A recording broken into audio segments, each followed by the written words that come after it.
So before we get started with the actual meeting, I think let's go around, just say our name, organization, and let's just do how you're connected to SNAP or WIC. So my name is Maddie. I am the chair of this work group, part of the Blueprint to End Hunger, which I'll tell everyone a little more about to make sure we're on the same page. The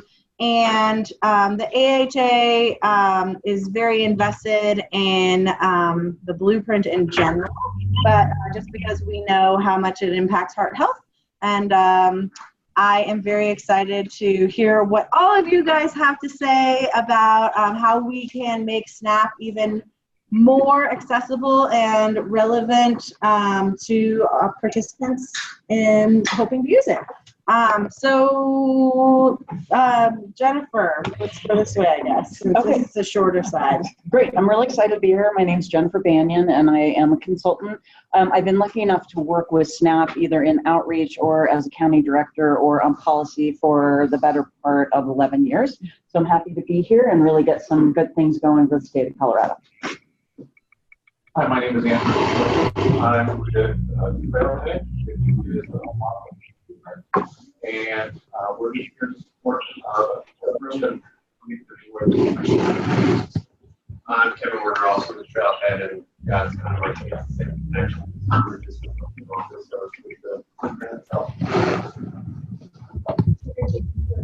Jeff, and I am doing SNAP in some form for about 22 years. My name is Max Young, and I work at CHS as well. Carrie is my boss. I have been in the state for about a year. A year and a half now. So, yeah. Hello, everyone. My name is Campbell Jennings, and I'm with Benefit Data Trust or BDT. I actually started with BDT about 3 weeks ago. What we try to do is help likely eligible people enroll onto public benefits, just like SNAP. Prior to that, I actually worked for Denver Health, Denver County with the WIC program. So familiar with it as well. Good morning, everyone. Erin.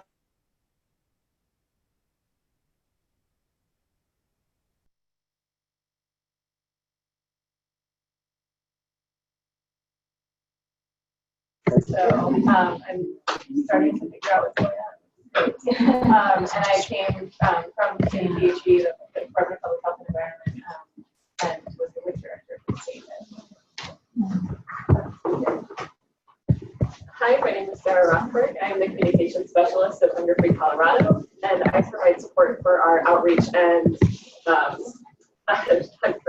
hotline teams, which includes staff and hotline outreach materials. I'm Mr. Garthis, Denver Alliance for Street Health Response. We work to create and support community-based responses to health and safety issues. And so one of the public safety narratives that we're creating is that ending food insecurity is a basic human right. I'm Abigail Kestner. I am a communications director at CDPHE, and we oversee the WIC program. Good morning, I'm Laquita Walker from the Center for African American Health. I'm one of the newest community health and wellness navigators, 2 months and like 2 weeks. My role here is we're actually in the process of, because we're a new FRC, so we're in the process of becoming a licensed pro-peak SNAP site. So we have connected with Hunger Free Colorado to help us with that process. So we're very excited to be here. Hi, I'm Nifa Drago. I'm the Mobile Outreach Coordinator with Hunger Free Colorado. My main role is to connect clients with food resources and apply for them. I always tell them food stamp because I want them to be familiar with something with food, you know, so, even when it's a SNAP. So happy to be here. I'm Michelle Ames. I provide communication support for the Blueprint. And just, you guys want to say hi really quick? My name is Thomas Allen. I work at the Denver Aging Center. I'm a data specialist and also help out with our food bank we have at the center. Awesome. I'm Sarah Lipowitz, Public Benefits Attorney, Colorado Center on Law and Policy. And now if we want to go to the phone,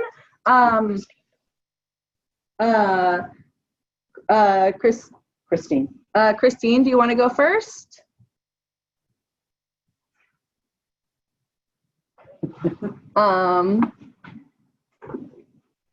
Okay, do it. Everybody is Yeah. muted, but you can unmute yourself. If you guys on the phone want to unmute yourself, as currently you're muted, but if you want to unmute yourself as you say hello to the group, that would be great. So Christine, do you want to go first? Hi, this is Christina Gonzalez with Garfield County. I'm the Economic Security Division Administrator. Great, thanks. Amanda? Thank you.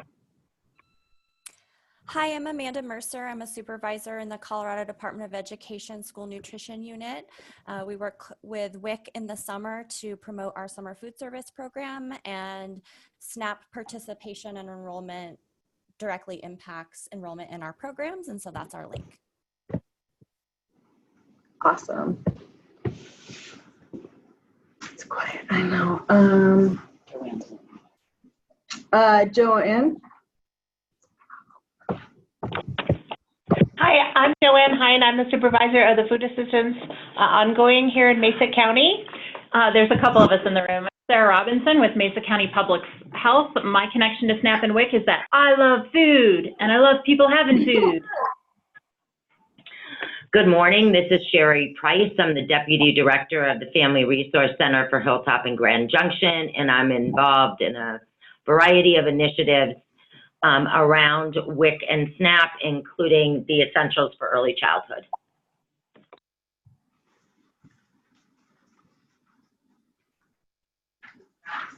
Heidi? Hey, good morning, everybody. This is Heidi Hoffman. I'm the State Director for WIC in Colorado, and I'm working with Abigail's group here at CDPHE to craft a statewide strategic communications plan for the WIC program. So we're looking forward to this conversation. Thanks for having us.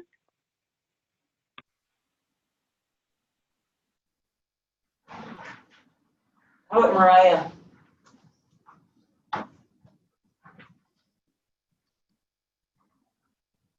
Or Mariah? Here we go. Can you hear me now? Yep. Okay, perfect. This is Mariah Bell. I work with Centura Health. I'm a community health advocate. I'm here in lieu of my manager, Brian Trujillo. He is currently at a conference. And the way that we are connected with SNAP and WIC is that we sign folks up who are in the emergency department and in our clinics through Hunger Free Colorado. Great. Joanna?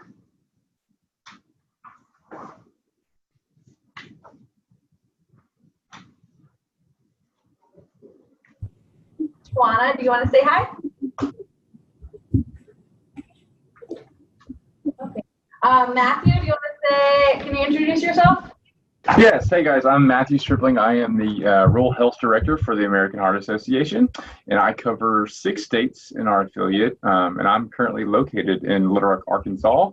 So it's nice to join you and hear about all the exciting work that you have going on. And we are looking for ways to get healthy food to rural residents all across our region and trying to model ways that are successful in other states to other states. So happy to be a part of the conversation. Thanks. Jody?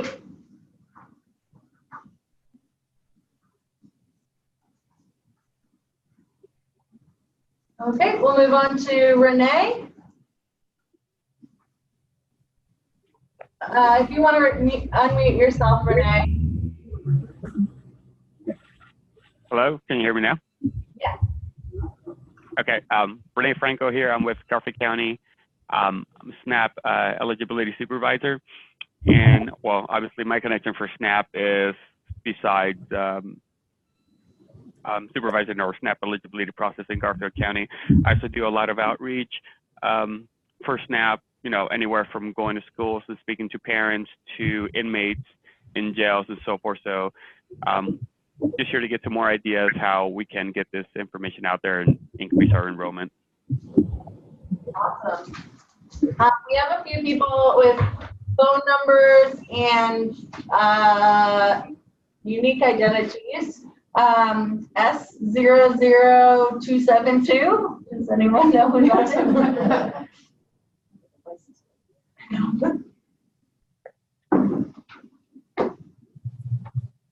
Okay, we'll go on to the phone numbers. Do you want me to read? Yep, Kevin, please. That'd be great. There's one that ends in 8081. Oh, unmute. And just a reminder to, unmute yourself. Hello. Are you there? Yeah. Can you guys hear me? Yep. Hi, my name's Austin. I'm Executive Director for Consumption Literacy Project, and we're part of the stuff that's happening in Montbello with Montbello Organizing Committee, and taking over sort of school garden spaces and church garden spaces as growing spaces. And then Consumption Literacy Project does two parts where we help kids to teach kids how to compost. So they're saving their food waste and composting it themselves right in the garden. And then we also just teach kids how to grow food. So that's what we do. I'm excited. I'm actually on my way down to see you guys face to face this morning. Awesome. Thanks. And next one is 0921. Hi, this is Hannah Flowers with Benefits in Action. We're a nonprofit in Lakewood that assists people with navigation through health benefits like Medicare, Medicaid, private healthcare, marketplace, etc. And we just started our program for increasing SNAP enrollment and education. So, in last October. Anna. And the next one is 5249.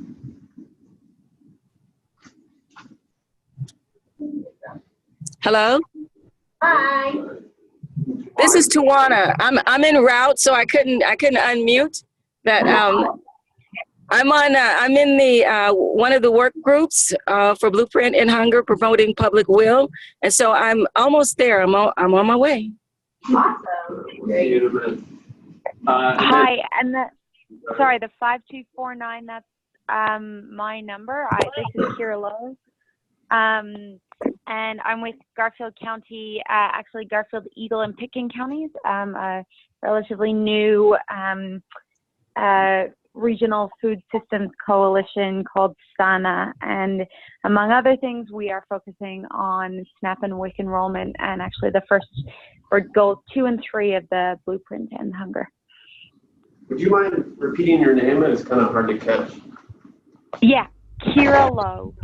Thanks, Kira. And there's a 9191 number.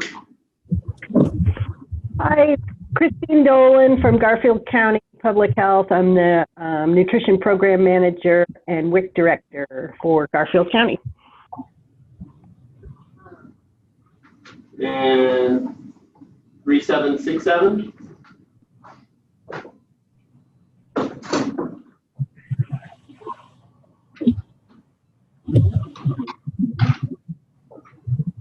Okay, we'll go on to 1100.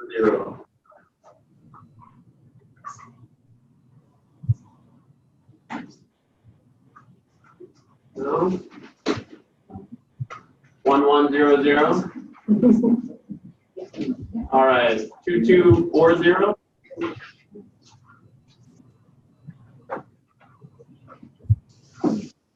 Okay. Okay. Well, it's you want to introduce yourself really quickly? We're just saying our name, where we're from. Kelly Wagner with the Foundation. And Ellie, do you want to say sorry? I'm getting back to my suite. Ellie Harwood. So as you guys can see, we have a bit of an odd phone situation. So if you speak today, please make sure to project your voice as much as possible. So just a few quick housekeeping. The bathrooms are right around the corner, and there's a water fountain there as well. Before we get into the meat of this meeting, I just wanted to reset the level set as to why we're all here and the goal of this meeting. So as I said, I am the chair of Work Group 1, which is one of the work groups of the Blueprint and Hunger. And for those of you who haven't been involved before, the Blueprint is a 5-year plan that aims through 5 different goals to increase access to food throughout the state of Colorado, increase participation and utilization of different federal food benefits, increase awareness and education around what hunger does, not only to people who are experiencing hunger, but to everyone in education and the economic impact of our state, and in a variety of other ways. And then increasing utilization of child health nutrition programs. So that's a really high level of what the blueprint is. And other people could say it in a much more beautiful way, but that's my goal. Go with it. Today we are addressing the goal number 1, which is building public and political will. The goal of Work Group 1 looks at trying to increase awareness and understanding of how hunger really impacts all of us, from an economic perspective, an educational perspective, how it impacts healthcare, legal, everyone throughout the state of Colorado. Like I said, whether you are experiencing hunger or not. Today, we are looking at how we can make SNAP collateral more relevant and give it a first impression that really engages individuals. So what is catching their eye, whether they're currently enrolled in it or really if they're not enrolled in it, but maybe would be potentially eligible for it, that they're looking at it as something that is good for their health, good for their family, and has less stigma attached to it. So I just want to level set that the goal of this is not to take away any existing material, because there are a lot of amazing materials out there already, but we really want to make sure that there are materials out there that people can utilize to see SNAP with their first step, and then hopefully from there go on and utilize programs like Hunger Free Colorado and other enrollment services to then get enrolled. Can I just see this really quick? Just setting some background on SNAP and WIC. We know that there's been extensive research done that shows us that there is a need for this material. Like I said, a lot of the materials that are right now aren't necessarily connecting with Colorado as we see fit, which is why we want your guys' feedback so much. We want it to relate to the type of people, the diversity of people, the different industries throughout Colorado. And right now we're finding that those materials aren't necessarily as accessible as we want, and maybe don't get to that first impression like we want it to. Additionally, we want to make sure that that we're increasing the awareness of this program. So we're thinking about some of the discussion that we want to have either today or in future conversations is how do we make sure that we're placing these materials in places that people are going to use them. So maybe thinking non-traditionally. So instead of just having them where people are going to enroll in programs, maybe it's in community centers, or maybe it's in the grocery stores, or maybe it's even in shopping centers, wherever people are going to go that are maybe a little more day-to-day use.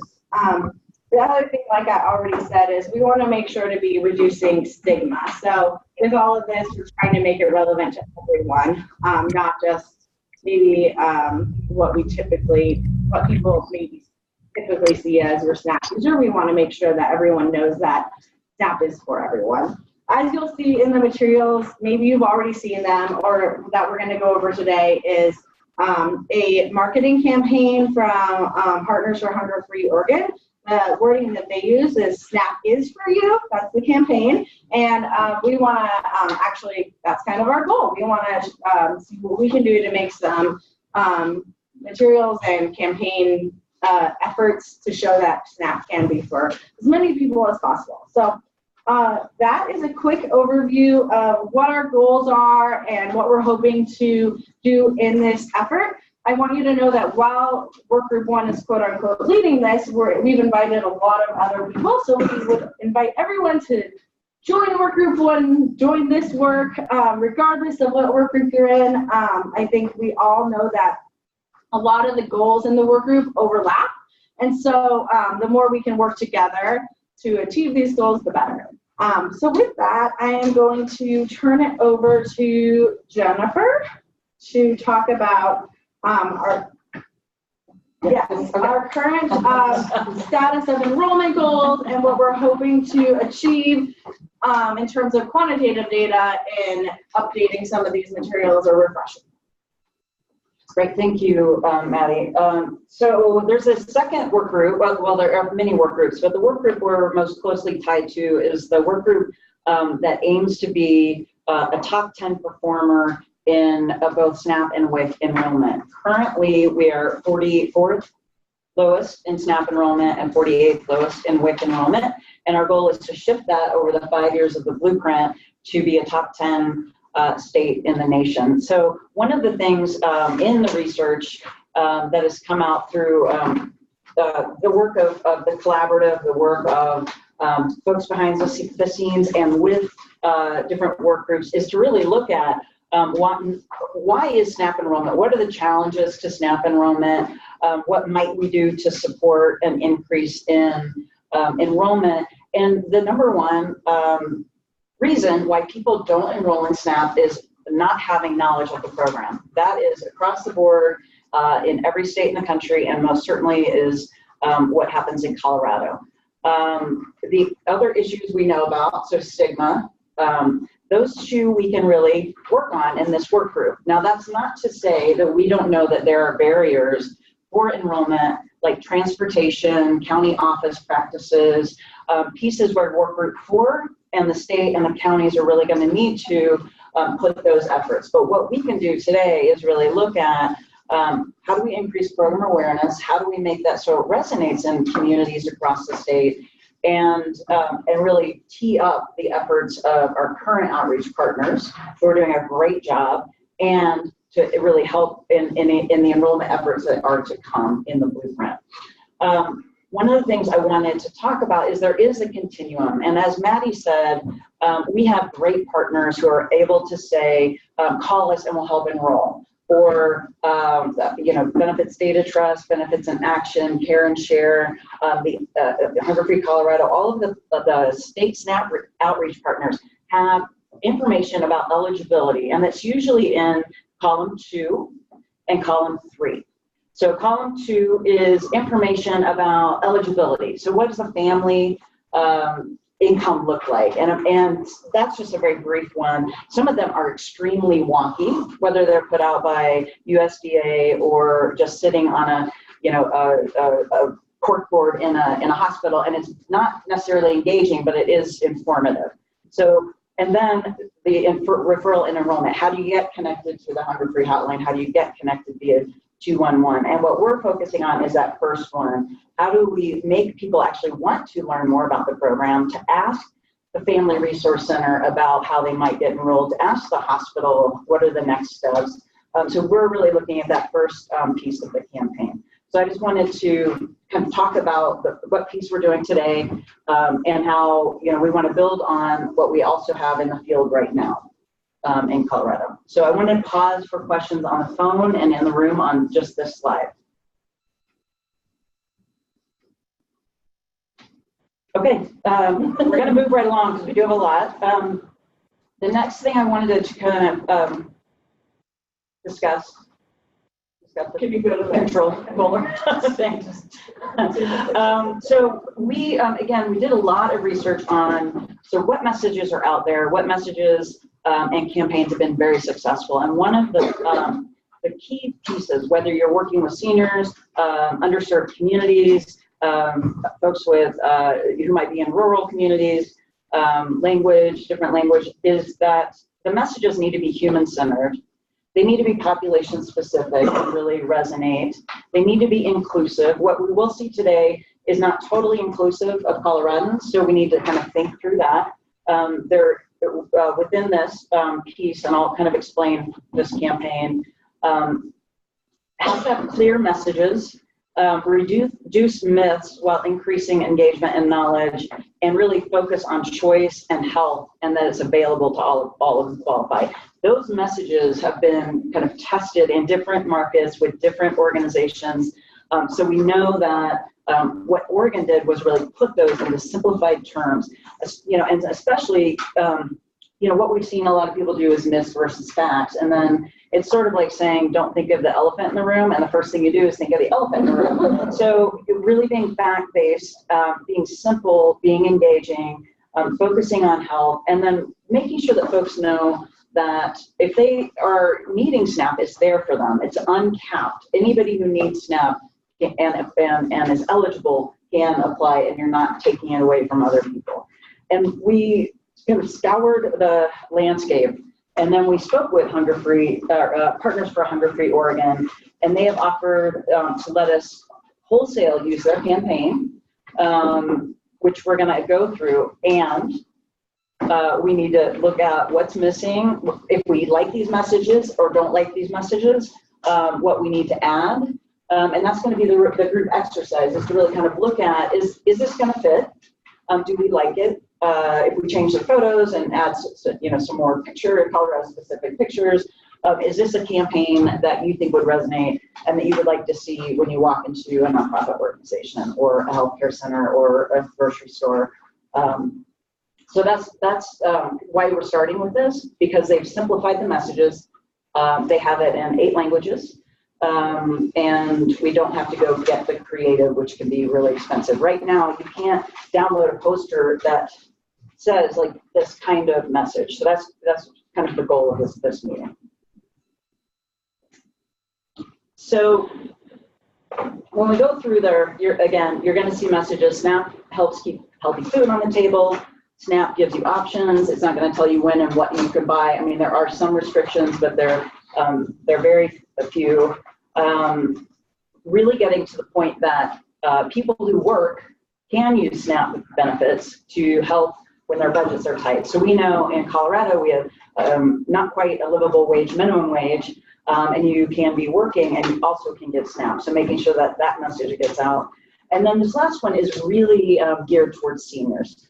SNAP is there when you need it, and that's kind of across the board. But then language in there about it's similar to Social Security. You've already paid into it, and it's there when you need it.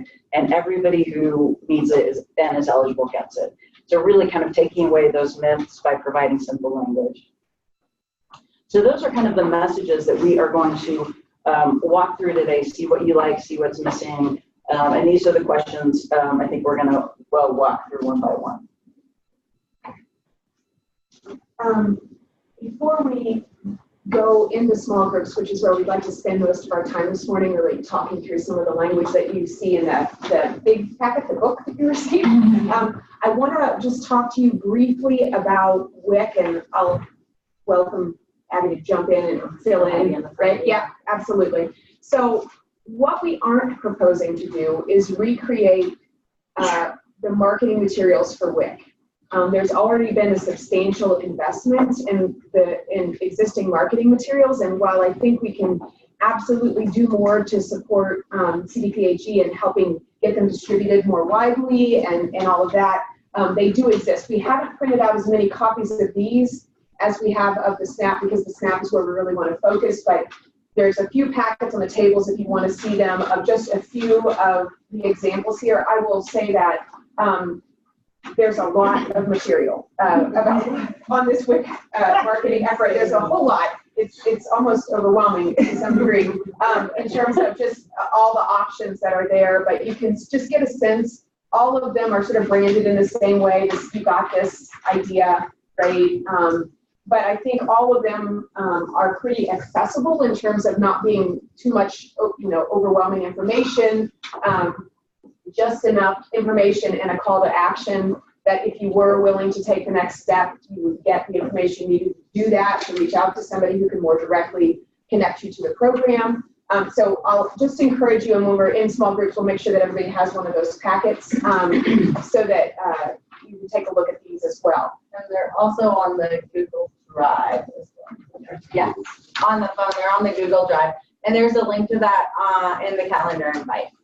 And one of the other things that I'll say about these WIC marketing materials that I think is particularly helpful is almost all of them are customizable, so that your organization could add a logo, telephone numbers, things that you specifically want to add. I think we all understand that having a local trusted partner recognized as is very helpful in encouraging people to take that next step. So that's another benefit of these that I saw when I was looking through them, as well as they're translated into 6 languages. So the translation work has already been done for them as well. There is one piece that is missing entirely, and we can discuss in groups how we might want to deal with that or whether or not we think we need to tackle that, and that is we don't have any material that is for dual eligible families. So we don't have anything that might alert someone to the fact that if you're enrolled in WIC, you're probably eligible for SNAP and you can have both. So we might want to talk about whether or not we need to create that content and what that might look like that's not confusing, right? So one of the glories of our work together is that we don't live under some of the same constraints as our state partners do in terms of what has to go on these posters and what information has to be presented. We can just make these as engaging as we want them to be and are free from a lot of those constraints. So I want you to take that out of it. If you're pro se agency or you've worked with them before and that's in your head, you can just let that go because we don't have to worry about that. We can just do what's engaging and then distribute ourselves and make that work from there. So I just wanted to acknowledge the WIC information that's here and also lay on the table for everybody to consider whether we need a little bit of co-branded materials so that we do have, where we have those organizations that do deal with populations that would be eligible for both. What can we do to help people understand that both is okay, and in fact, we encourage you to enroll in both. And just one other piece. So on the bottom of the ones we're going to go through is the information from Oregon. We have mocked up what that might look like in Colorado. We do want to make it customizable so that organizations could put their logo on. We can choose to keep the SNAP logo on there or not. It's a requirement if SNAP pays for it. But we can definitely make it so that it's customizable. I have just a really basic question about, you said there's been a lot of research done in terms of the messaging, just in general, do our populations know what SNAP is? Like, as a starting point, it's an acronym, and if people aren't aware of it, then they know what it means. Yeah, so no, I think is that the, you know, as a top line message saying SNAP is for you, what's SNAP? And then you have to dig a little deep. So what's the, you know, I just wonder if there's been any audience or focus groups done to help understand if we're trying to reach that already, if awareness of the program is already an issue, then would they even recognize what SNAP is? Yeah, the research is mixed. So like 40-some states use SNAP. I think potentially there's going to be some kind of push to move food assistance program, which is what it's called in the state, to SNAP. I think where it gets a little bit easier is around the healthy food, right, and sort of where it's placed. Again, the biggest barrier is people not knowing that the program even exists.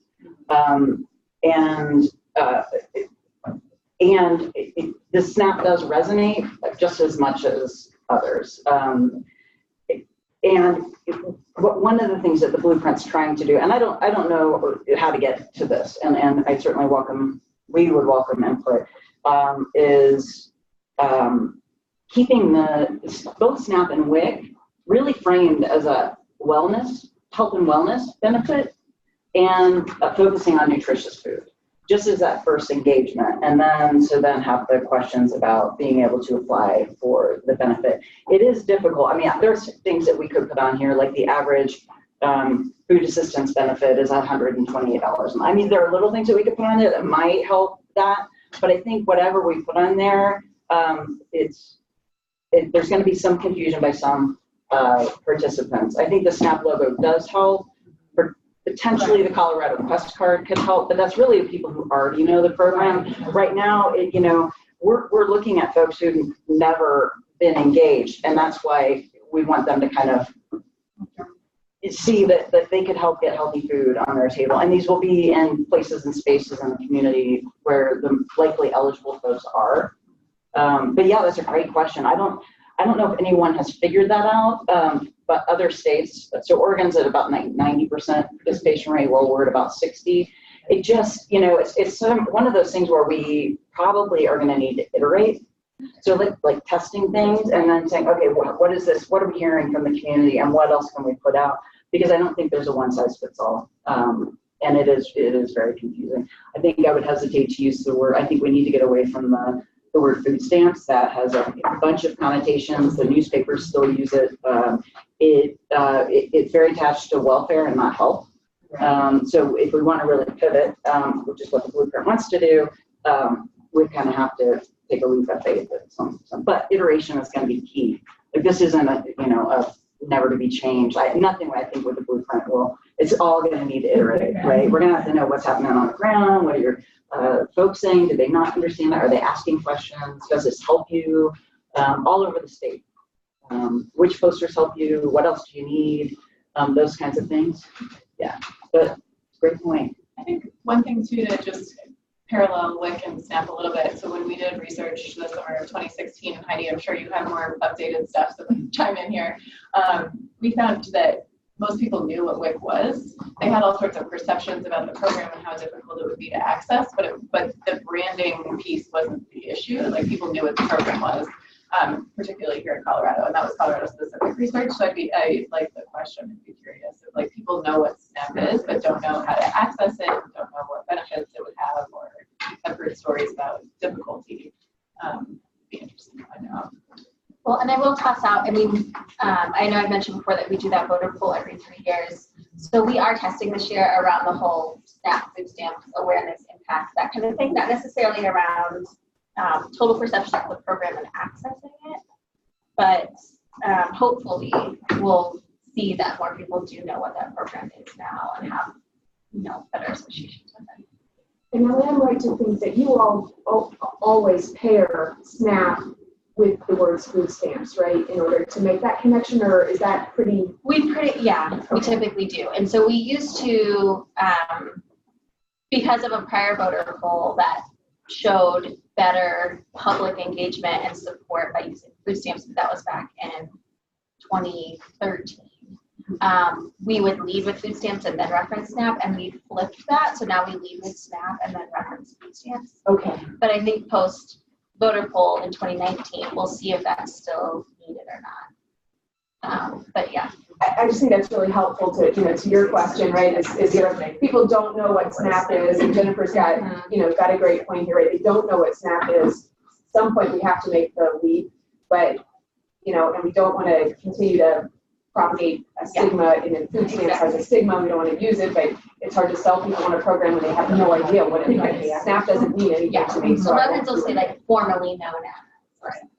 But I think this comes to the bigger point of like educating the general public about what SNAP is and gathering like more political vote for it as well, so that like those people who maybe are eligible but don't know about it, or those people who aren't eligible but could be helping to lift this program up and give more, spread the knowledge about it. I think that's part of our overall goal as well. But if we want to start doing that, we need to be sure that our message will be in different languages, to impact the communities.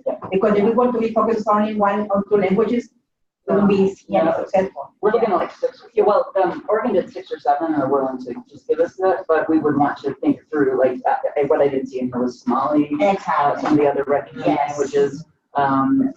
And one of the things so if this is in like your family resource center, wouldn't the next question be what's SNAP, right? And then that's actually your way to engage with the consumer, whether it's at your FRC or your health center. It's like, oh, what is SNAP? And then that's a great question to ask, and it'd be a great question to ask at your point of contact.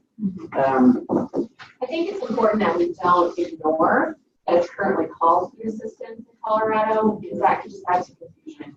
If they go into a county office and they're trying to apply for SNAP, but they don't see it anywhere on the application, so until if and when that does get changed, acknowledge that we also need to communicate what it's called currently in Colorado somehow, so they understand when they get their notice, it's going to say food assistance when they're applying for it.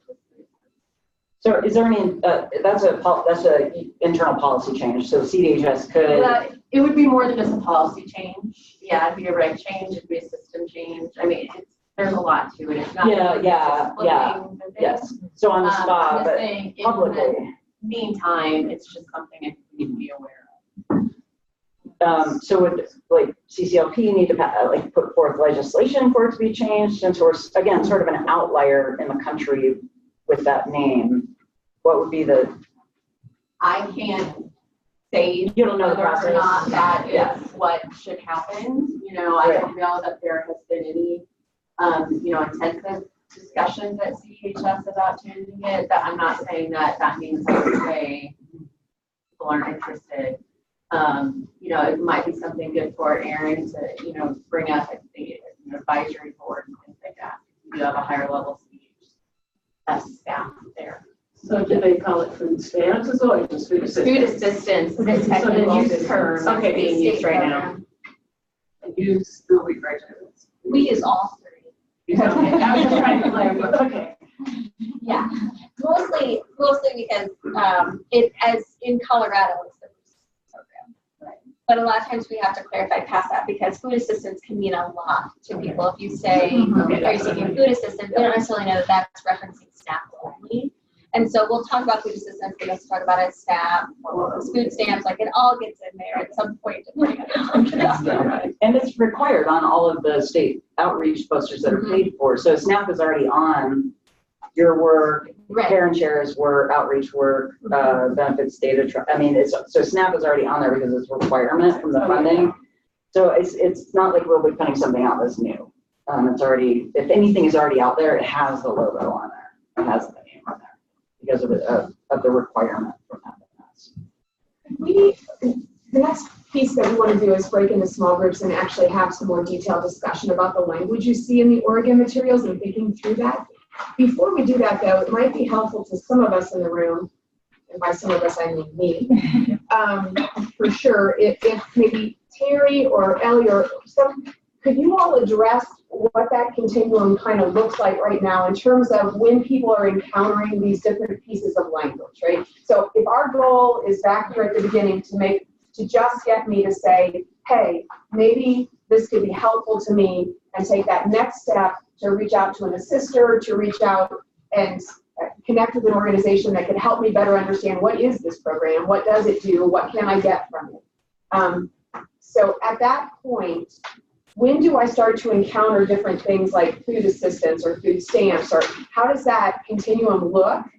It would just help me to give good input when we get in the small group if I understood exactly when am I going to encounter food assistance? Not until after I call somebody or connect to an organization, or how does that look? Some of our outreach flyers actually do call it food assistance as well. So I know that it could be the case that you could get a flyer and it might say food assistance and SNAP on the same flyer. So I know that. Yeah, and then the application says food assistance. If you go to peak, it says food assistance. The counties use the term food assistance. If you get an approval or denial notice, it's going to read food assistance. So as soon as they start any piece of the application process, they're going to let it. And that's referring to SNAP, not WIC, correct? Correct.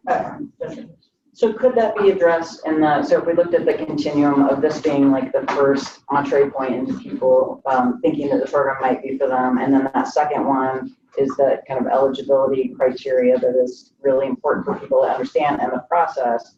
And that's where that second piece comes in, because it will have the two names on it. And then certainly, folks will need to, as they call Hunger Free Hotline or 211, you guys are going to walk them through.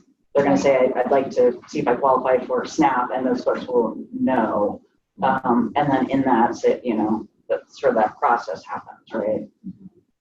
And I think I'd have to check, Nympha, you may know better than I. Do you explain when you get people enrolled that it's called the food assistance program in Colorado, that's what's going to be on their materials, like their letters? Yeah, so we kind of tell them, because if they are coming through asking about SNAP, we'll say, okay, now you're going to get a letter. It's going to talk, this is the food assistance program in Colorado. So we kind of give them that heads up. And you train 211, correct? Yeah. And then your subrecipients. Yes. Okay. Yeah. And also we train them what they go to with us for channel and outreach, doing outreach to see how we are, having interaction with clients and make effective our services with them as well. So Jennifer, before we get in our groups, now I just want to get clear with what is not changing. Now, so you're saying SNAP is always going to be. Well, it doesn't have to be, but I think that there's a value to it. We could take SNAP. If the state is not paying for any portion of this, so they do in Oregon, and that's why it's on here. So in Oregon, it's through their state outreach funds from FNS to produce these, so they have to put that logo on. We could not put this logo on and put like a food assistance logo on, or we can just put the, we want to have space for the organization to put their logo and print that out as well. So this is going to be in your packet. So this will replace what's down here. But this is just a draft. Like we need to talk through this. We can say both. We can say food assistance. So if we were to say, do you need food assistance? Because for me, if that question was up here instead of SNAP is for you, I needed food assistance, and I would go down and read the details later what that looks like. But SNAP for you, I probably would like, I don't know what that. So I'm just asking, can food assistance somewhere, food assistance program, be on the same flyer as a SNAP logo? Yeah. Oh, yeah. And I think we could put it like as the first, so applying for SNAP or food assistance is like we can language this, but really what we're trying to figure out today is like with these messages. So since like the biggest barrier to SNAP enrollment is lack of knowledge of the program or lack of understanding about whether it's available for you, with this like the campaign and concept with those messages and some tweaking, right? Work in Colorado because we don't have anything. Do we know how well this did work in Oregon, this campaign? You know, it's interesting because we have talked about that. So they again are iterating. So they have a very, great group of individuals that provide feedback. What they are saying is that awareness is definitely raised and that their community partners see this as a resource. What's hard is we're not ever going to know, did this poster drive someone to peak, right? Did this poster plus a conversation with a case manager lead to SNAP? So it's going to be really hard to quantify. I think what we can say, or what the effort should be, I won't be involved in this long term, but the effort should be what you're hearing in the community. So Garfield County, is this helpful for you? Is it are consumers asking questions because there's actually something out there? Center for African American Health, are folks asking because this caught their eye? And that's probably the best information we can get because we'll never be able to link it to an application. But I think while qualitatively, that feedback is going to be hugely important. And I do think that potentially using these when the community survey panels, which I don't want to get into the wonkiness of it, but it's a very great asset from Center for African American Health. It's one of the best in the country. We could do survey panels from the community to see how these resonate. But right now, we do have the possibility of getting this out at very low cost. And then again, iterate, understand, see if it prompts people. Certainly adding food assistance at the bottom would be, I think, a good idea. I think, somewhere on there. But I think food assistance is for you means food bank, food. I mean, but that's where you can, but at least I think I would inquire, I would read the material if I needed food. Because bottom line, you're offering something, I can see that you're offering me food assistance. If I SNAP on here, I don't see, I don't know that that's food. I probably would grab the flyer if I saw that it said food assistance and then read to learn more. So if you want to attract people to it, and that's what we're saying, attract to the flyer, I think it needs to be you need to definitely say what it is, right? And it needs to be bold at the top, not at the bottom. Great. I'm just visiting. Okay, we're going to do this in small bursts too. Yeah. So I just have a quick question. So when we talk about food assistance, and this might be too detailed, but is there recognition? Is it like capital letters? That's the name of the program, capital A, capital A, and there's awareness about that as a program as well as about SNAP, or we don't know? Well, there's not awareness of anything. That's the problem. That's why we're 60%. For the survey that you're doing, that we're going to try to include a question around that. How frequently do you do that? Because that would be a good mechanism for measuring this awareness. So every 3 years. Okay. So if we launch this campaign. So we're doing it in 2019, so we'll do it again. Right. So if we ask the question in your survey and put the campaign out there and then see, and structure. Yeah, we can ask the same question so again. that it's like, yes. Yeah. And I will say, I noticed on the WIC materials, you know, they had keywords bolded around like breastfeeding and healthy food and things like that. And I think that that helps things stand out. I noticed on the Oregon materials, because it is kind of longer and blocked, like nothing jumps out at me without taking intense time to like read through the statements. So I think, you know, the same point, like if we, you know, have SNAP is for you, I think if we can call out, if we're able to make some edits to these to really pull out the healthy food or the statements that we want for like scanning, because everyone just scans. Yeah. So, I did actually. I'm usually at work group 4.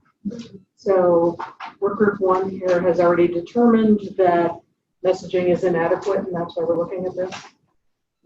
Oh, well, yeah, plus data, plus forums that were done throughout the state and the national research. And I can send you the PowerPoint on that, probably before you join. Sort of about stigma and barriers and the research around, you know, SNAP not having any, the lack of public awareness of the program is one of the driving forces for low enrollment.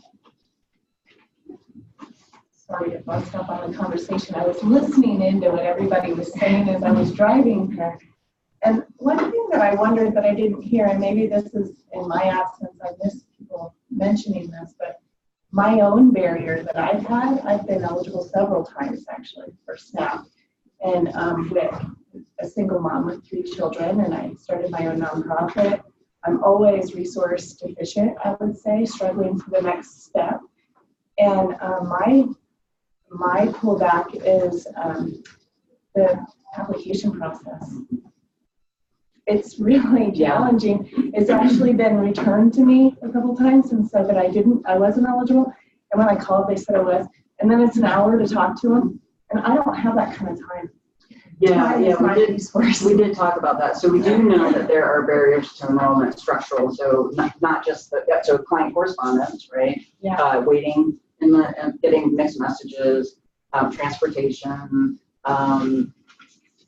So there are structural barriers at the county. That's not like this work group is solely working on raising awareness of the program, and hopefully work group 4 plus the counties are really trying to figure this out, and they have a SNAP advisory board that's being formed around customer experience. I think that's a long slog.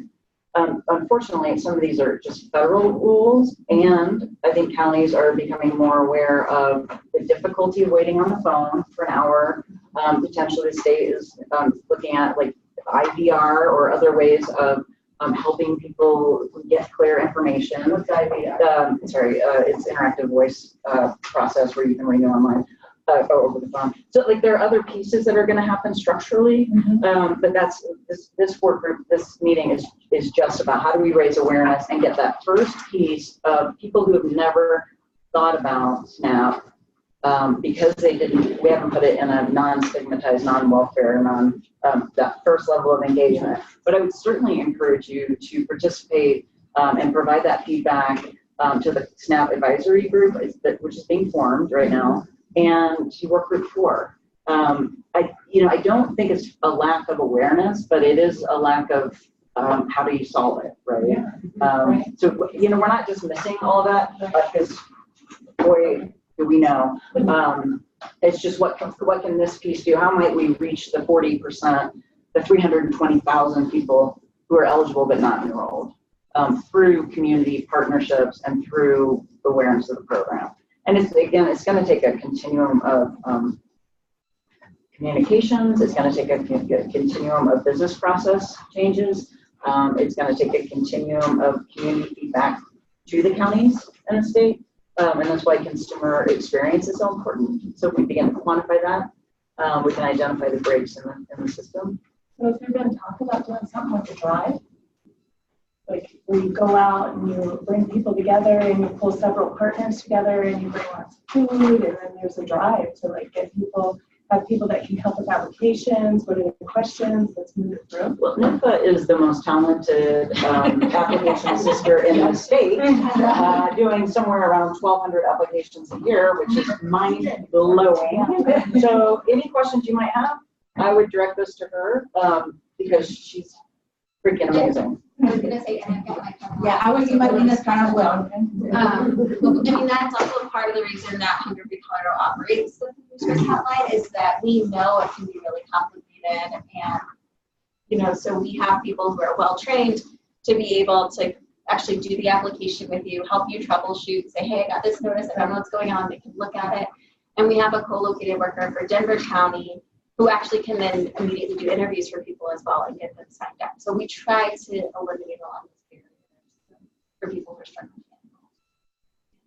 So I want to make sure that we're engaging people on the phone too. Mariah had virtually raised her hand, so I'll turn it over to her. Make sure you're unmuted. Yeah, can you guys hear me? Yeah. Great. So I'm in the emergency department where I work, and we also have teams that are in the clinics. And one of the ways that we really reach people who are very unaware of the SNAP benefits that they could potentially be eligible for is, we screen them for the social determinants of health. Food is one of them. And we are able to get them connected with Hunger Free Colorado, get them connected with Double Up Food Bucks, and we're pretty successful with that. Most of our patients that we get connected with Hunger Free Colorado, we follow up with them and they say that they've been connected, and it's a much easier process as well when it comes to the application. And one of the ways that I've found that it's been successful is I've really had a conversation with the doctors and the nurses and MAs that are in the clinics, because one of the ways that we've reached the older population is, and this is something that I see with my father, is that he will listen to the doctor more than he'll listen to, anyone else. So if the doctor says, hey, maybe this is something you should look into, it doesn't necessarily have a stigma tied to it because it's the doctor suggesting it rather than it being, a community partner that's doing that. And we've seen a lot of success with that way. So by educating the doctors, the MAs, the nurses, the frontline staff that are speaking with the patients at their appointments, that is something that we found that has been very successful. Great, thank you. I think one of the things that I also just want to throw out there is I don't think these are standalone posters. Like I could see this with like the Hunger Free eligibility poster kind of at the same thing. Maybe it's even double sided. I think there are ways of engaging and then educating. And I think we just need to get creative on that. And really, that Tawana would really kind of address that food assistance program piece. Having it on here, but then also having it kind of as side by side with the enrollment information, the Hunger Free Hotline, the food, kind of. So it's like, oh, this is interesting, and this is, how you do it, and so kind of, making it a. Yes, please. Some of our people that are coming from reservations are aware of these programs, but they are coming from tribal centers where commodities are given to somebody on a monthly basis. So when they come to the city, they are unaware of SNAP, food stamps. They're like, where do I go get food? They are unaware that they have to apply for Medicaid, food stamps. So this is a good program. Just the wording too, because we use commodities, food assistance, so there is, that bridge. And then it's varied too, because some people are aware of food assistance. It is available on some reservations. Some reservations don't have it. That's why they have a supplement commodity program. So, that variation of, first of all, are you aware? And then you go down the line, this is where you go. Well, the additional resources, just getting that awareness out there. That's great. So great work. I think it'd be really great to sit down and figure out the system piece too. So when folks move on, how do you get those holistic benefits, not just now? So what does that look like? And it may be different. And you'll notice in this packet, we're missing Latinx population, or missing Native American population. And so what might that look like, and how might that resonate is really important. And then structurally it might be interesting for your feedback to work group 4 around how does this work and what has been successful and how do we help integrate that in, with your population, with the system piece.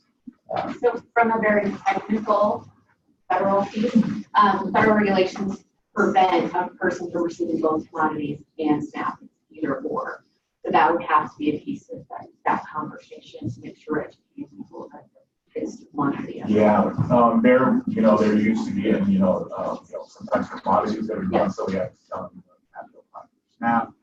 Maybe our place, we have an emergency food bank, so our place is usually the first spot. When people get hungry, so we have food bank here. We're SNAP, we're other programs. You have to apply for the programs first. You can't just go to the place and come back with food. So we have to kind of get the information out there and let people know that these are the systems or the procedures you have to go through. I just have one quick comment. Being older than dirt and having a really hard time finding the space and finding the right floor and then having to go to another floor. So I've had to circumvent a lot of things just to get to this meeting, which to me was very, very important. But I had a conversation last week with Greater Chicago Food Bank to ask them what they were doing because their success rate has been overwhelming. And one of the things that I can speak on personally is a lot of these are really, really great, but the ones definitely for seniors need to be bigger. Writing definitely needs to be bigger.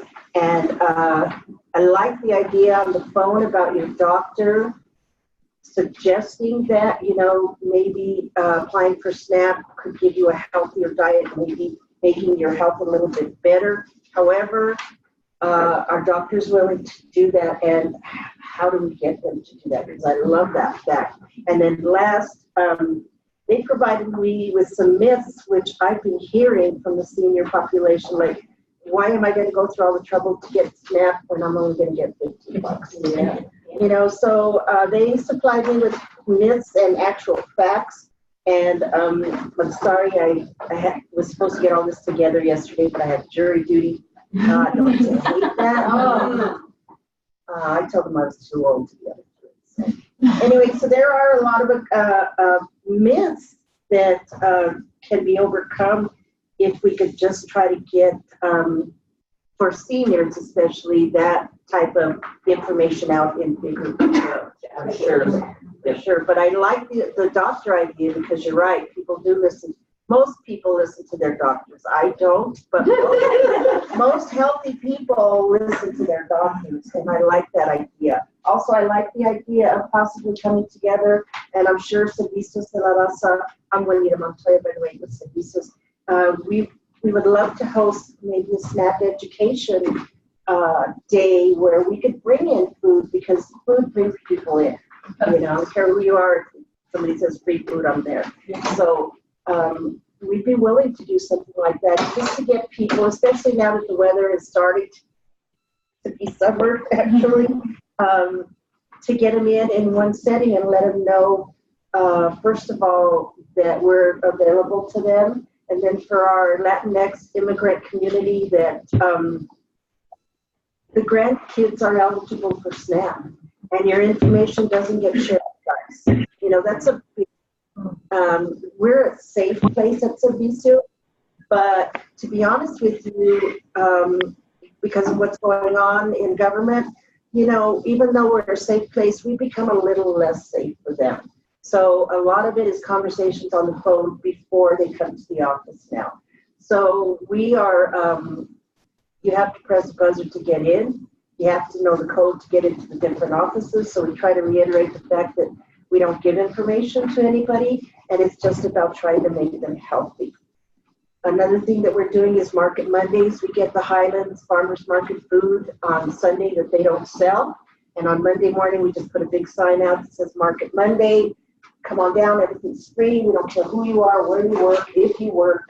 And then we can have this information available to them for SNAP. And I like the idea that it comes in different languages, because we are seeing a lot of Muslim families, families from Vietnam, coming by, and other than sign language, which I don't know either, we get the point across because we're actually talking about food. So I like to see a lot of this stuff happen. And I know I'm on the Blueprint Committee, and there's not a whole lot happening there, but I'd love to see something, start the ball rolling and get the community in, especially now that we have the weather for it. Because I know winter time it's hard to get people in, but now that it's summer and kind of summer, we went from freezing to hotter than hell, but this week. But I really like the idea of getting people together in a community setting to give them that information, especially what you guys have come up with here in the different languages. I love that. And we know there's room for improvement. We need to mock up, farmers and rural and Latinx and have different languages in bold. And I think and have food assistance program. And I like to hear some of the suggestions already. And I know folks are taking notes, but I'm wondering if we need to let's split it into our small groups so that we can discuss this in a little bit more detail. So maybe you guys over there in a group, these guys here in a group, and us down this table in a group. And then the phone is going to, folks on the phone will. Is it possible to do it as a big group, or do you feel that won't lead to? We absolutely, if you guys would rather do it as a big group, that's great too. What we'd like to do is get more granular in our conversation about the actual language you're seeing on here. To your point, is SNAP for you? Is that not going to work in terms of your community? And just want to be able to capture some of this language, like the point about commodities that was brought up, that we can generate one example. So that the goals hour is to get granular in our conversation about the language, and then to have some conversation about what sorts of pieces we should be producing. We can't produce everything, but we can produce some things. And so what would be a good list of assets that we could make that organizations could use? There's some traditional forms, and then there's some maybe out-of-the-box ideas we all might have that we could think through as well together. So that's the goal. And yeah, I just wanted to clarify that this is one meeting. We're going to have future meetings, and at those meetings, we're going to talk about things like distribution and what these will literally look like. Like, here are some examples that we can move forward with. So we don't have to make all the decisions today. What Michelle said, I think, are the key things that we want to accomplish. And folks on the phone, you are going to be in your own group talking about this if we break out. If we're not going to break out, then you'll just stay with us. What's the tone of the group on that? How many people want to stay in a big group? Raise your hand. Aye. Was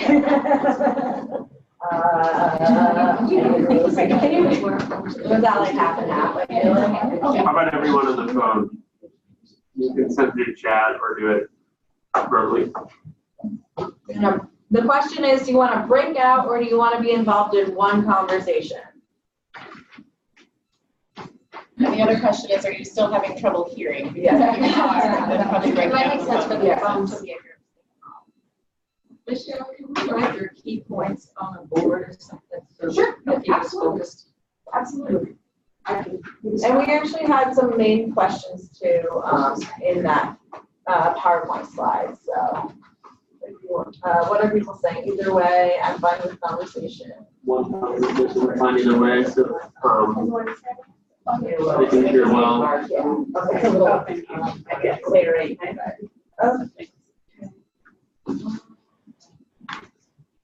Okay, I'm gonna group. We're doing this as a group. Kevin, can you pull this back up?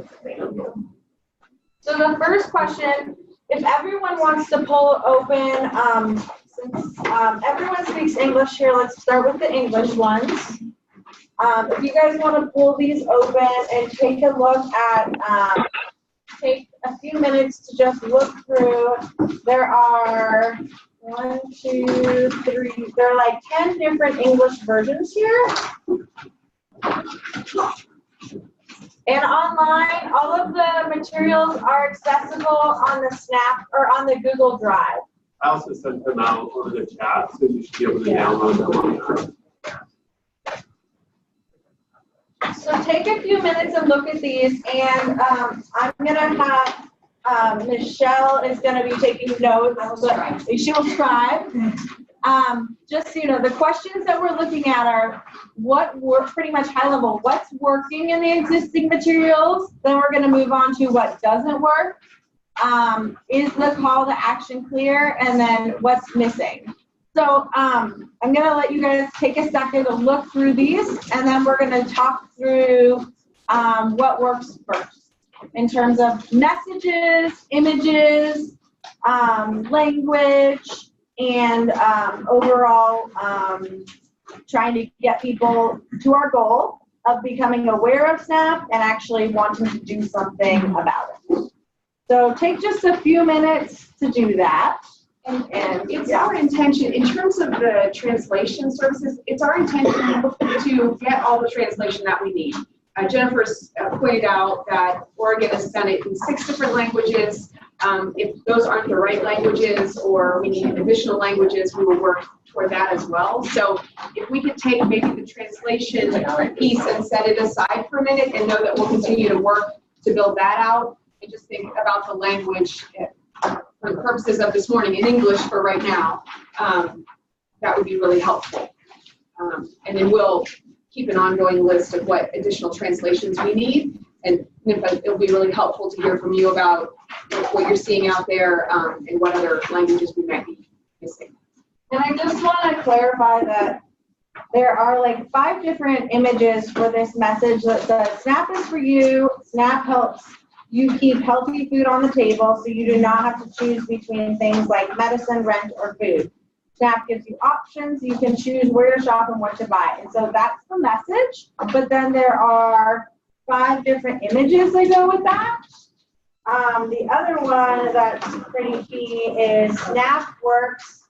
Many Oregonians that work use SNAP to help afford healthy food when budgets are tight. You can too. You have to say it like that. SNAP is easy to use. SNAP benefits are loaded onto a card each month that works like a debit card. SNAP is accepted at grocery stores and many farmers markets. So those 2 messages are kind of the key throughout a few of these. So I just want you guys to understand there are different versions with different images that we're looking at. So some of them do have the same message.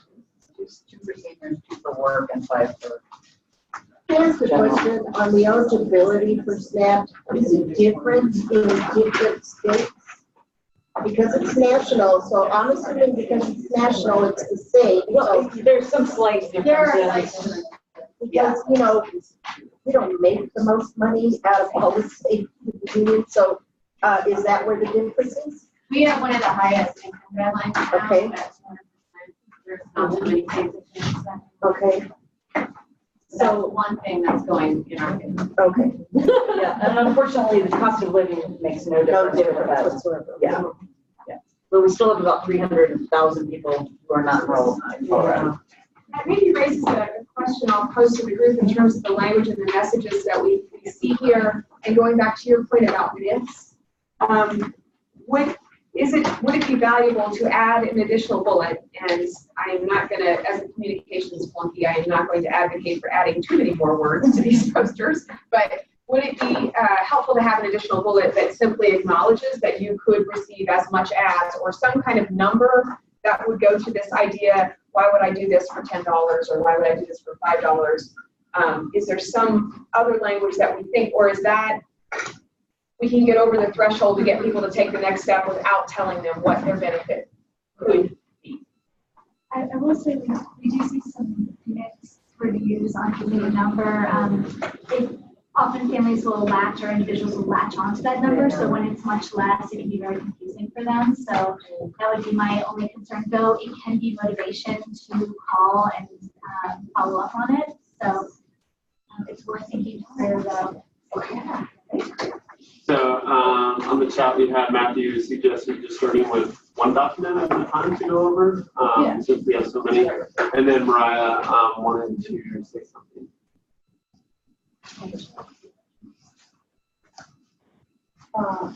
Mariah, she unmuted.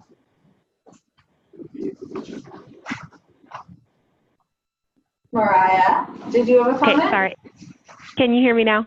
No, no worries. I'm sorry, I don't know why that's such a struggle every time. So something that I kind of jumped out to me is that I really like, the pictures and, it's really speaking to all, different people of different walks of life. But I'm also wondering, I think it would be great to have actual pictures of the food that you're trying to, promote. That would be something that that looks really, food, when that's something that you smell it, you see it, those are the things that are drawing you to food. I would think that, having actual pictures of different meals or different foods that really call to the different cultures and people would be something that would draw someone into any sort of material that they could pick up or look at, or they're walking by at a farmer's market and they can see, that kind of thing. I would build on that to people actually cooking or shopping.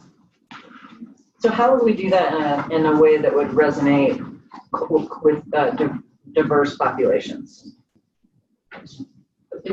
Everybody doing that. Diverse population shopping. Because one of the things that stood out for me is that we don't have any photographs of all of these different Hispanic, Asian, African American together. We have them separated out. If it's for everybody, why do we have a photo that has everybody on? I think, we can. I think we can definitely have one with everyone. I wonder about mixing food with target populations. That might be a little bit confusing.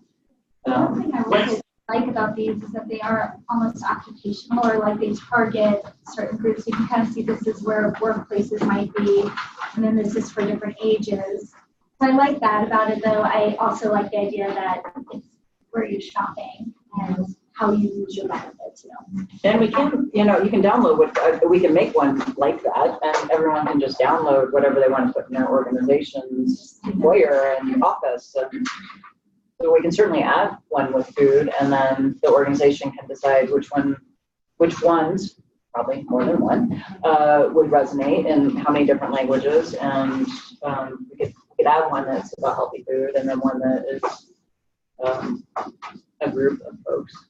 I was going to say, I also like the images, but again, Laquita from Civic African American Health, I also want to see images of working Black families. I also want to see images of Black families that is a family, because on the two that you have Black families, as a single mom with a child, a single dad with a child. So I want to see images that reflect us, because we work, and we also have some families that are two-parent households. So when we talk about targeting populations that don't know they may qualify, which is a lot of working families, if they don't see themselves projected on here, they may think it's for single households. Yeah, that's a good point. I think we didn't do these pictures. Yeah, I know. I would put Oregon on the spot. Let me call them in. Right. Really important to add that. So, and maybe the number of these different categories, so maybe a rural image, a rural working image, right? Farmer. Rather than a barista. In Oregon, right? Two things I really like about the pieces that I think work well in terms of the content. And this might be getting diversity, but having one website and one phone number, I think is good. It's like the call to action. I think it's really clear on here, and people know what to do. And I think they do a good job with not trying to put too much on each material. Each message is very succinct in each one, and so I think that that's something we should try to model as well. We can have multiple materials with multiple messages, but I like not putting every single message on the one person.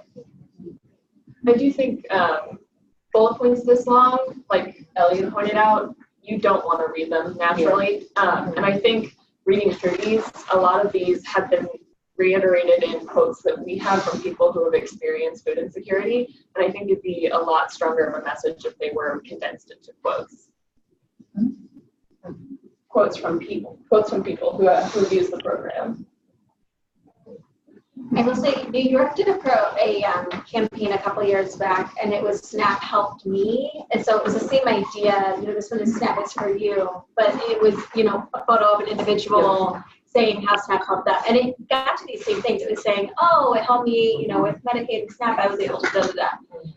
So similar approach. And I know this is the campaign chosen, so I'm not going to go too far off of this. No, the New York campaign is really good because it also, you can click and get a story. Exactly. And then we could do that online where you could click and get a story, and if people have story banks, that would be really cool. If we have these online, I like what New York has done, and that could be like a phase 2, and you guys have the stories.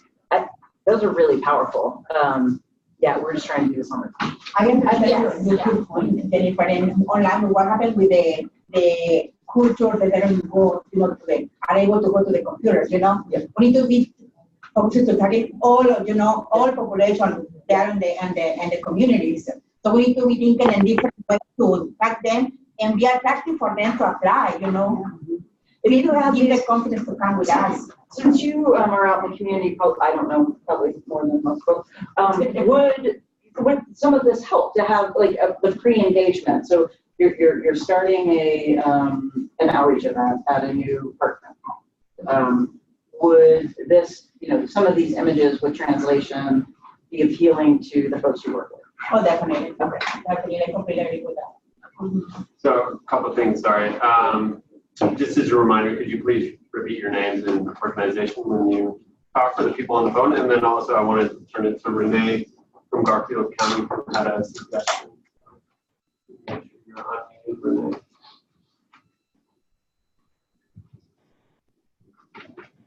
Hello, can you guys hear me?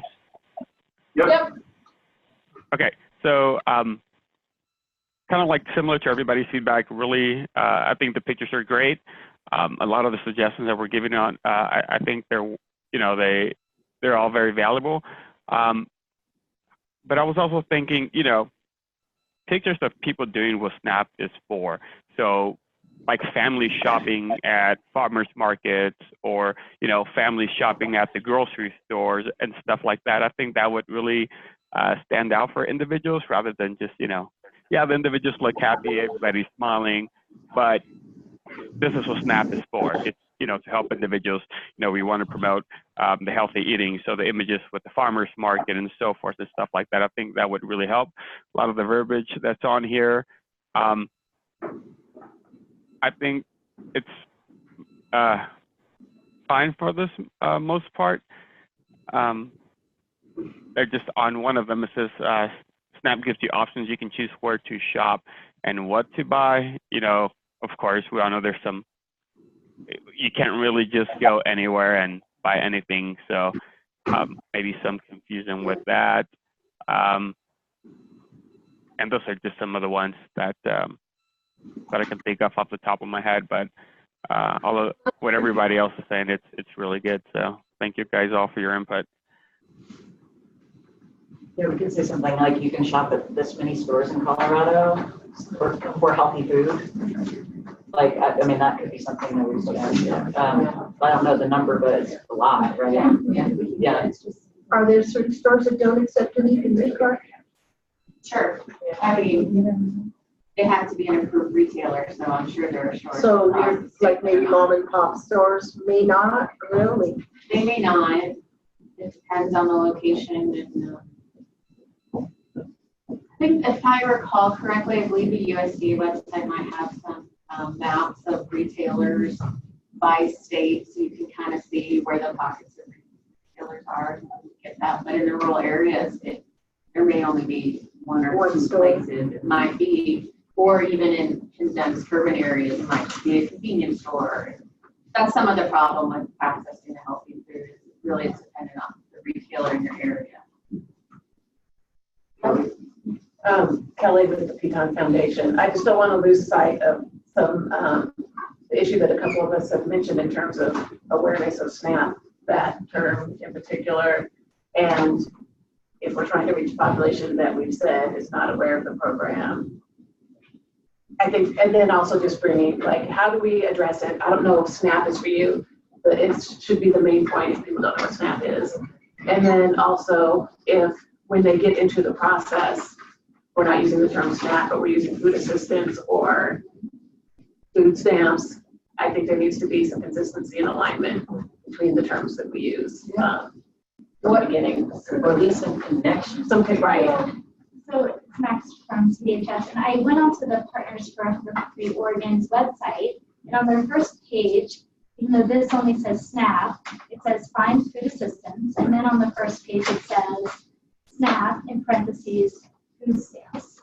So it has all great terms once you've engaged through the process a little bit, you know, so it might be the case that we are specific on one form, though where we navigate to people to is a little different. There might not just be one clear answer, I guess is what I'm saying.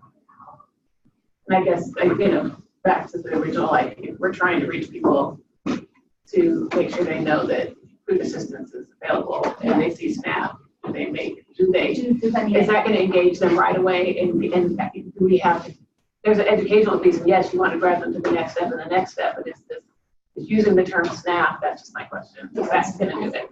Right, yeah, and went back to my original statement, why can't we just say food assistance, at the top and then explain SNAP later, somewhere? It seems like we're stuck at, we have to have the SNAP at the top. I am wondering one thing on the WIC,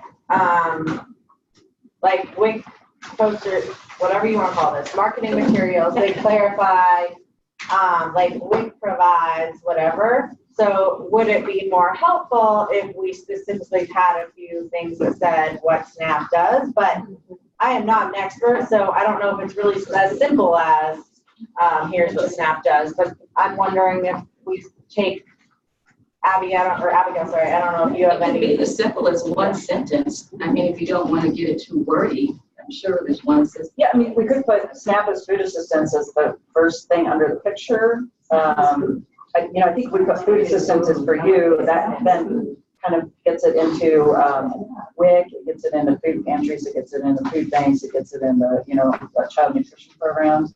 But I think, we could do, I think we could and should, make sure that both terms are on there.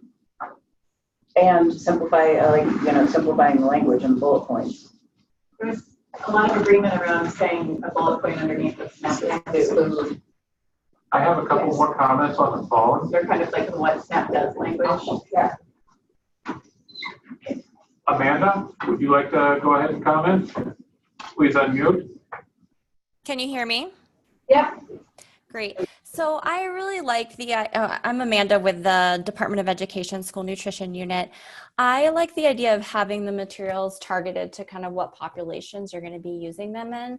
I'm seeing some of the ones with families and kids that I could see really being used in schools, because when families qualify for SNAP, then they automatically qualify for free school meals. So I think that would be really important to add something about that additional benefit to that population. So just something there. And then I heard someone say that applying for SNAP is not easy. And so I know the messaging on here is that it is easy. So I just worry about that language if that's not truly the case. Yeah, it's definitely easier if you work with Hunger Free or somebody who kind of navigates the systems. I wouldn't say jumping on Colorado Peak is easy, but yeah, I mean, I agree. I don't know how we get with help. SNAP is easy with help. Or maybe we just remove that. Just we don't. Get help. There's plenty of people that help. Assistance. Yeah. So I think it's Kristen, is that right on the phone? She also had a comment. Hi, it's Christine in Garfield County. So sorry I've been pulled out of the room a little bit. So if I'm repeating something that was already said, I apologize. As far as the language around it's like Social Security, I think that's really important, but I'm wondering if we can reframe that as, people hate paying taxes, and so if this could be considered like a little bit of a tax break, something like that may help with some people and their reluctance to get involved with SNAP. The other thing was, in Garfield County, we did a survey not too long ago, and we're a little bit surprised at the number of young folks that were food insecure, like college age. And so I think some of the photographs could indicate someone who maybe is a student or in school and work, and so because some of them look pretty chill in their situations on the posters. So that was it. Thanks. Thank you. Great. Something that I met with our policy team about these before this meeting, and one of the things they had suggested from a prior conference was that seniors resonate really well with messaging related to join X amount of seniors in your state doing X, because they realize other people are doing it. And and I've seen that kind of similar messaging on like AARP letters, which I get a lot for some reason. So they're starting early with that because we're all getting there. ARB is going to join in meeting, so I think it's critical to have some options to present to them. So Renee had a comment on the chat that the only 3 requirements on a SNAP application are name, address, and signature. Is there anything that you wanted to add to that, Renee? Just like I guess somebody was saying earlier, based on the comment that applying for SNAP is not easy. I mean, literally a client could just come in and give us an empty application with nothing on it but their name, address, and signature, and we still accept that, and we continue with the SNAP process with the client. So I think it's pretty easy. You know, sure, it is bare minimum information, and you know, it puts it on the county to obtain the rest of it, but that's what we're here for. We're here to help with the client, you know, so maybe they don't feel comfortable putting all their information on the application, but it is pretty easy for the most part. And, you know, when you're out trying to do outreach and speaking to folks, and maybe you might not get them to complete a whole application, but if you at least get that, you know, get them to submit, give you those 3 things, then you guys are pretty good to go. I agree with that it is easy with just those 3, but then within 10 to 20 days, you should really do a follow-up to make sure your client did actually get the phone call, they did get the interview either on the phone or in person, and they either did or did not get their SNAP, if they did get an EBT card, because otherwise all we're doing is getting applications. So we have to make sure that we do the follow through on that. But I agree, it is easy. It is, if that's all it takes. I did the job fairs and I could tell them it's, you know, this will take 5 minutes to do, and it does. But then you do have to do the follow up. That's very important, is the follow up. But I agree with that.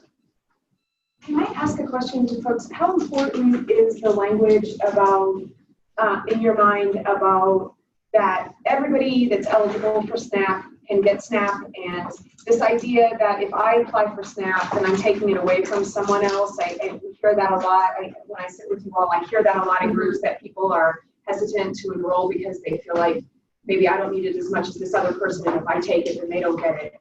How important is keeping that language in this first step piece, or is that a step where we think that could be taken off because when they talk to someone, the person the assister they talk to is going to make it clear to them that this program is for everybody, and it's, you know, it's not a pie, right? It's not a piece of pie that you're taking from someone else. It's a program that's available to all. Do folks have any thoughts on that piece of language? I think for seniors it's important. Yeah, I think for older adults, at least we've heard that come up. I don't know about for other kind of demographic segments, but we heard it a lot in WIC research. Did you? For women and young children, so yeah, it's a population-wide. Okay.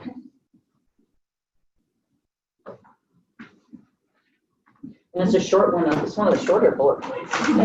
Yeah.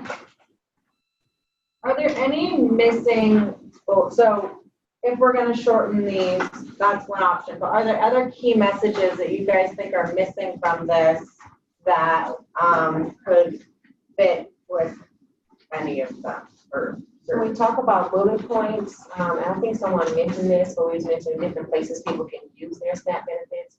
I think it's very beneficial to highlight farmers markets and you can get double bucks. Then they know that their dollars can stretch more. They can get healthy, food options. I didn't know that. Oh, yeah. What is double bucks? So if you spend $10, you can get $20 worth of food for $10. So maybe, so you can use your card at a farmer's market? Well, that's something to put on. What's guaranteed? No, it's not guaranteed. It's not everywhere. One of the things that I do want to just keep front in mind is that hopefully through the SNAP Ed marketing campaigns and nonprofit organizations being involved and educated on the food programs and Live Well's work with Double Up Bucks and Hunger Free's, conversations about where to get healthy food and the information about farmers markets. That second step that we've been talking about, so we have the engagement, and then the next continuum is education and information, and then the third is application. That in this first one, we're just really trying to be simple. And I do think it's hard to explain Double Up Bucks on a one-pager. But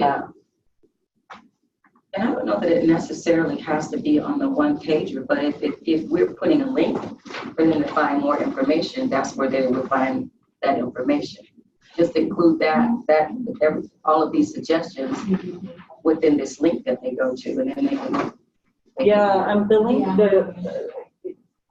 The link is for Colorado Peak for people to self-serve. I do think that there's an opportunity, like Ellie was mentioning, as a second stage, that maybe once these are kind of finalized, these can be printed out, and then if people, if a consumer actually goes to the website, and then there is a link, I think all of those resources will be there. But I think trying to put all of the resources and all of the links on here will be super confusing. We're just trying to get people to that, the more information stage. Right. So that's what I was saying. When you get into that more information stage, you could have something like that, or at least could say limited options for, farmers. You just put it in parentheses. It's, it's limited, so it just depends on location. But at least they know it's an option. Sorry, Mariah had a comment on the phone. Sorry for so many comments. One other thought that I had for kind of a truncated option where you have your limited options of where you can go shopping, and this may be more work but might still be helpful, is depending on the area, you can kind of put the logos of the places that do accept food stamps, like City Market for the Western Slope. You can have King Supers for, and then they have an idea of where they can, and then maybe like a phone number or something that they're able to kind of understand where specifically they're located in the area that they live in. But at least it has like little logos that people are familiar with already, that would make it a little bit easier to understand the accessibility of the food, where they can get the food stamps if it's easier, or where they can get SNAP benefits where it's a little bit easier to understand. I have one question and one comment. So I'm wondering, one of the things we talked about was SNAP gives you options, and then it changed it to purchase healthy foods at this many stores statewide and this many farmers markets. I mean, that could be something that would hit both of those points. So I just want to throw that out. And then Terry, Max, when people get SNAP and they get their EBT card, are they given information about how to find a store near them? I don't think that's on our current EBT flyer that goes to them. Is there a website, or how do they just kind of trial and error? Basically, I think it does tell them, if you can shop where they have the sign now. Yeah. So what is the website that would be on our flyer? It would be. That's what I was going to ask. What's our call to action? I think right now this is one suggestion of what it could look like as the call to action. Again, this is just for applying. This isn't for everything you need to know about the program. Where is that in the package? I was, one thing that we could consider, depending on, I don't know if it's a SNAP landing page or a Blueprint to End Hunger landing page, But if you go to this website from the brochure, there's going to be a disconnect, people, because there's no mention on that landing page. It mentions food, but it doesn't talk about SNAP or food assistance or anything like that. So there might be, you know, if there's more information, it might be useful to just have one page that talks about, this is everything you need to know about SNAP. Click here to apply, or call this phone number to apply. When you click on this link, it's similar to the visuals here. So it feels seamless on what you do. Yeah. And can you easily create that landing page from the blueprint? Can you pull up the website? Oregon.gov.org/apply. Is that what? So, it goes to Peak. Yeah, the Cover to Peak website. If the one that's on this page. Oh, okay. Yeah, no, and this is all, we can change anything on here. I just think the easiest ones were the Hunger Free Hotline and 211. Yep. The others, I don't know. I mean, I don't know what the landing page is. We'd have to have that modifiable for the partners. Yeah, absolutely. You had also mentioned about tracking based off of these, and something that is a free provided thing is called Bitly. It gives you, you can pick your own link, and that way you can track how many people actually like follow through, and you can also share the link. Yeah. Or if it was a landing page on the site that we have control over, obviously it tracks it. I think The, huh? I don't think Peak is going to give us data. No, people won't give us Yeah, that. And I think, you know, the nice thing about, like, for Oregon, it was like, Oregon Hunger applied for SNAP. Like, it's an easy one to remember. Yeah. So I think no matter, we probably want some sort of link that people could hopefully remember and then go to. So we also have BDT. This is Max from CHS. BDT is coming out with a website called Benefits Launch, and it will allow a user to get on and see different ways that they might be able to get food assistance application help. And so it might be a phone call, it might be an in-person. That might be another option for a website, but I think what I like most about this visual and then where it takes you is that there is a seamless connection between this and that. And I'm wondering if it would be best to have a blueprint website page that allows you to then connect with BDT if you wanted to, or Hunger Free if you wanted to. So it gives some flexibility based on your situation, how you would like services to be provided. Could I add to that, because I was going to say as a client in the past, I never received anything except for a card and an envelope. There was nothing else with it. I didn't even know I couldn't, when I got it with my first child, didn't know I couldn't buy pre-prepared foods. That was something they were like, oh no, sorry, you can't do that. So, you know, there's a little bit of humiliation in that actually. So that was one thing I wanted to say. The other thing too is I love the idea of having a website that we could go to, because when you had said about flipping the campaign about this is what it did for me, even though I'm on technology all the time, even though I've thought and considered about applying in the last year, I probably wouldn't have done that. But if there was a website that seamlessly I could go to and it would have those testimonials just on it that I could filter over, but also an interactive map that your farmers markets that happen literally all over the state at different times would be a monster for us to organize and put on an interactive map, but that could be something that they could upload themselves to. And so I could look at that and be like, hey, I'm going camping with my kids this weekend and we're going to be here. And I'd love to hit a farmer's market, or I'm going to be over in Montbello, and it would be a great way for Mont to tell people about their farmer's markets and to get a bigger calling of people and to let people know about the double box. I feel like that would be a great education. I think as we think about this, like distribution is important, but content, what you're talking about in terms of testimonial, that we can keep focused on. So you're saying we need testimonials in some way or form, because I know there will be barriers in distribution, but if we can think about what's gonna be the most important content, then we can figure out distribution later. And that's what I was saying here. If you have a link to a website, you can really use that website for all this information. You're saying too many words. You literally just bullet point, SNAP gets you food. There are so many benefits. Farmers market, all these things. Find out more on this website. So yeah, I think we should definitely look at that. I mean, I don't want to send anybody to Peak, but I just put it on there to mock up the data. You know, if we were going to copy Oregon's what it would look like, but yeah, these are the organizations. I mean, all And that. definitely, and I agree wholeheartedly with you because they definitely need all these suggestions that we just made. They need someplace to find that information before, because I'm looking on this and you go from this and then you jump into your eligibility requirements. And it still doesn't say all of this information to get me really excited about wanting to follow through. And there's totally scary messaging, right? I just spoke to a student the other day that was filling out a student financial aid application, and I thought about it when I was driving over here about this. One of the things is that, and this wasn't one of my barriers, because I was like, oh, okay, but at the end of the application, you know, you can be criminalized if you lie or if you get something wrong. And that's what that student had told me when she was filling out her application for financial aid. She took hours filling it out, dealing with others, because she was worried about the consequence if she made a mistake.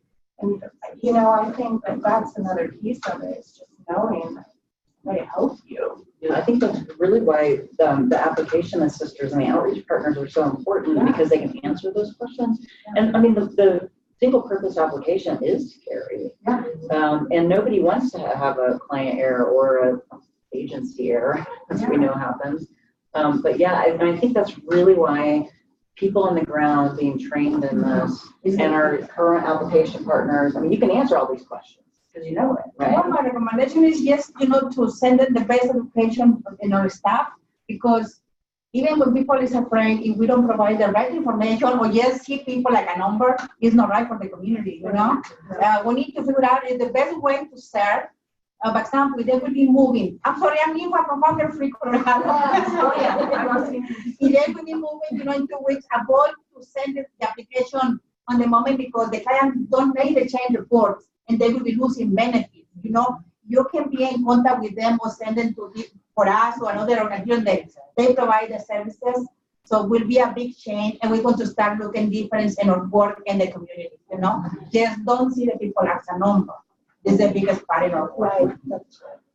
Sorry, it's 10:53, so we just have a few minutes left. I wanted to point out Christine Dolan, thank you for your comment about adding testimonials, maybe doing something that, like we talked about, showing that I was a mom and I was a new mom going through school and how SNAP helped me. I think we all agree that making it more human-centered and personable is going to be really impactful. So thank you for that.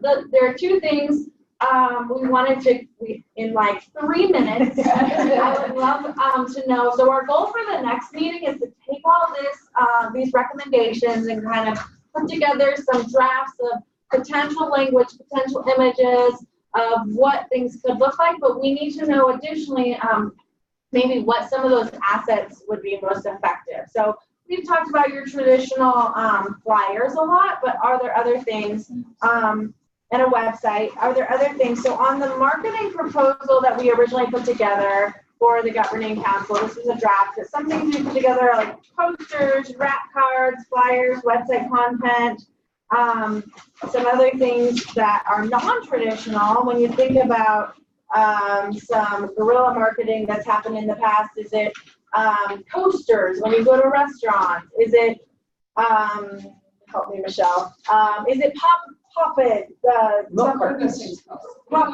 on your phone, pop sockets? Is it, milk cartons? So we'd love to you guys right now and in general to think about assets that we could potentially mock up as to where people would be getting this information. Again, like I said, we'll talk about distribution in another meeting, but if you guys have any ideas off the top of your head for us to present in future meetings in 2 minutes, that would be awesome. $1 shopping bag. $1 shopping bag? Related, like they pack into a little ball and then you pull them out and you go reusable. Oh, reusable shopping bag. Okay. What about those chip clips? You mean for our produce bags? Yeah, I was gonna say, I use a pie leather, but I use it for juice. I've had a couple times that doing like wrap cards at churches. Okay.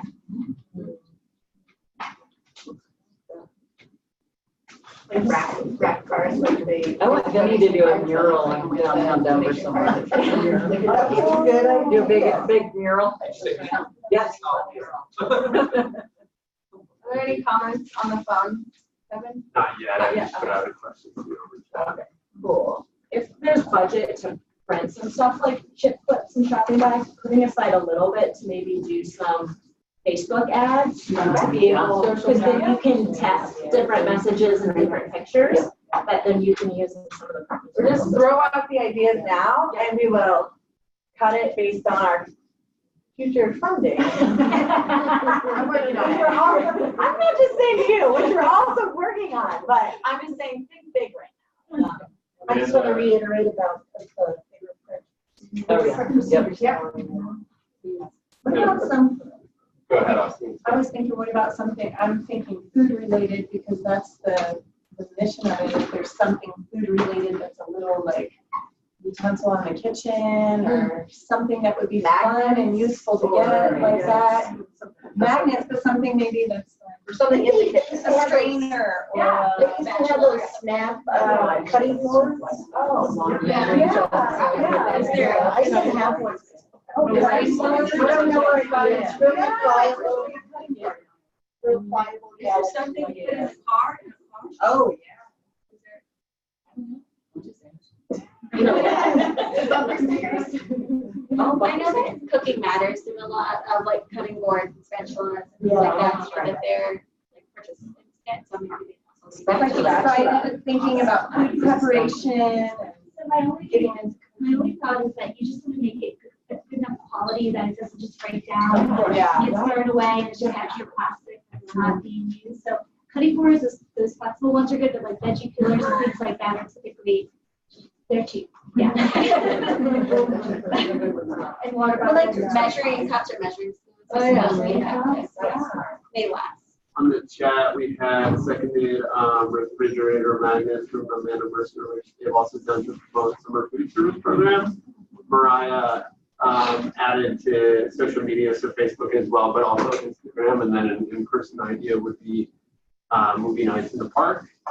And then also with that, most parks in Denver have community get-togethers, and that could be a perfect opportunity to engage in a role both. What about? Yeah, definitely. I was gonna say, like, it's not for kids, oriented towards kids. Yeah. It'd be like feed packets and spring. You know, if you just keep with that idea. with- Seed packets is a neat idea because a lot of people don't realize you can buy seed with a snack. Oh, I didn't know that. Yes. Oh. That might be a good way to tie that in.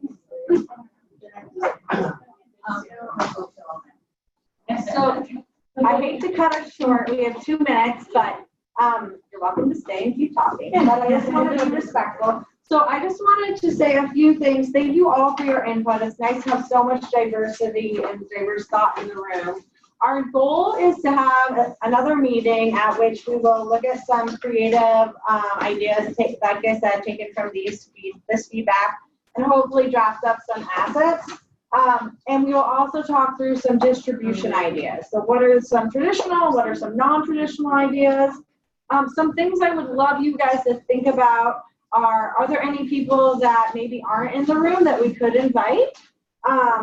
And feel free to ask us if you want to just make a soft intro. We're happy to do that as well. And some people were invited and just couldn't make it to this, that we'll be sharing all this information with. The other thing is there's a survey at the back of your packet. If you could really quickly complete it for us, that would be awesome, just because we want to make sure to be helping everyone and using your feedback wisely. And then the other thing is we're going to be trying to figure out if you guys could put in here if this time worked or not, that would be really helpful for us as well. So like Tuesday mornings, 9 to 11, generally speaking. So that's all we have for right now. Kevin, on the phone, anything? Yeah. Or anything in general? Yeah. So Mariah, just have one final suggestion for mini advertisements in the special maybe process sessions in the grocery store. Oh, that's but just as far as housekeeping, so I know probably a lot of you had to grab a parking voucher when you came in. Maddie has, I think, parking vouchers. I think you put the own one that you received first and then that one, and then it should be free. So if you want one of those, grab them from her. Yeah, so the first hour is free. this is for a second hour, so depending on how many hours you've been here, each one of these is 1 hour. Yeah, and then I have gift cards and transportation stipends on me, so come see me or Andrew if you would like one. I think that's about it. Thank you, everyone. Thank you all.